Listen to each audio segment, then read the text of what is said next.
തല്ലിപ്പിരിഞ്ഞ് അമ്മ general body Shweta മേനോന്റെ നേതൃത്വത്തിലുള്ള ഭരണസമിതി രാജിവെച്ചു. അമ്മയിലെ അംഗത്വവും രാജിവെച്ച് ശ്വേതാ മേനോൻ. സംഘടന വീണ്ടും കുറ്റാരോപിതരുടെ കയ്യിലെന്നും ആരോപണം. ഞാൻ ഇവിടെ റിസൈൻ ചെയ്യാണ്.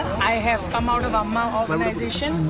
അമ്മ ഓർഗനൈസേഷൻ കുറ്റാരോപിതരായ ആൾക്കാരുടെ കയ്യിൽ വീണ്ടും പോകാൻ വേണ്ടിയുള്ള ഒരു ശ്രമമാണ്. തനിക്ക് നീതി ലഭിച്ചില്ലെന്ന അൻസിബ, രമേശ് പിഷാരടി കൺവീനറായി അഡ്ഹോക് സമിതി.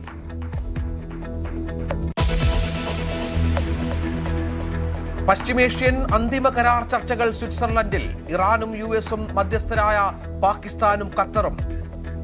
തങ്ങൾക്ക് ആണവ യുദ്ധോപകരണങ്ങൾ വേണ്ടെന്നും നിർമ്മിക്കില്ലെന്നും ഉറപ്പു നൽകാമെന്ന് ഇറാൻ. സമ്പുഷ്ടീകരണത്തിനുള്ള അവകാശം ഉപേക്ഷിക്കില്ലെന്നും നിലപാട്.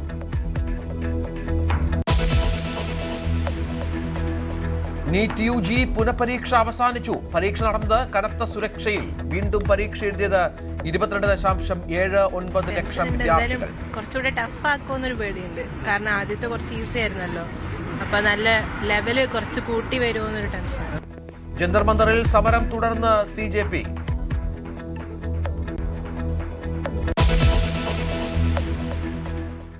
ചെന്നൈയിൽ സ്വകാര്യ കടൽ വിഭവ സംസ്കരണശാലയിൽ വാതക ചോർച്ച. മരണസംഖ്യ 7. 74 പേർ ചികിത്സയിൽ. ഫാക്ടറി ഉടമ അറസ്റ്റിൽ.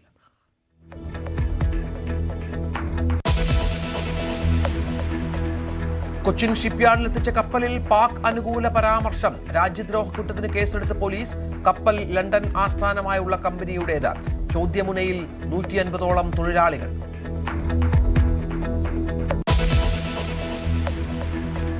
കൊച്ചിയിലെ അവയവ മാഫിയയ്ക്ക് മേൽ പിടിമുറുക്കി ED.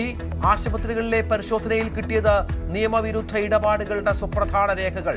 ഓരോ ആശുപത്രിയും ദാതാക്കൾക്ക് നൽകിയത് 5 മുതൽ 15 ലക്ഷം രൂപ വരെ. മാസപ്പടി കേസിൽ വീണ ടിയെ എൻഫോഴ്സ്മെന്റ് ഡയറക്ടറേറ്റ് വീണ്ടും ചോദ്യം ചെയ്യും. 29-ന് ഹാജരാകണം. നീക്കം നിർണായക രേഖകൾ കിട്ടിയ സാഹചര്യത്തിൽ.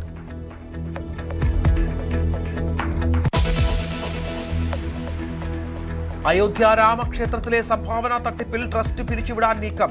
നടന്നത് ഗുരുതര സാമ്പത്തിക ക്രമക്കേടെന്ന് കണ്ടെത്തൽ. കേസ് അന്വേഷിക്കാൻ പ്രത്യേക സംഘം. അന്വേഷണം അട്ടിമറിക്കാൻ ശ്രമമെന്ന് പ്രതിപക്ഷം. ലോകകപ്പിൽ ആദ്യ ജയം തേടി സ്പെയിൻ. എതിരാളികൾ സൗദി അറേബ്യ.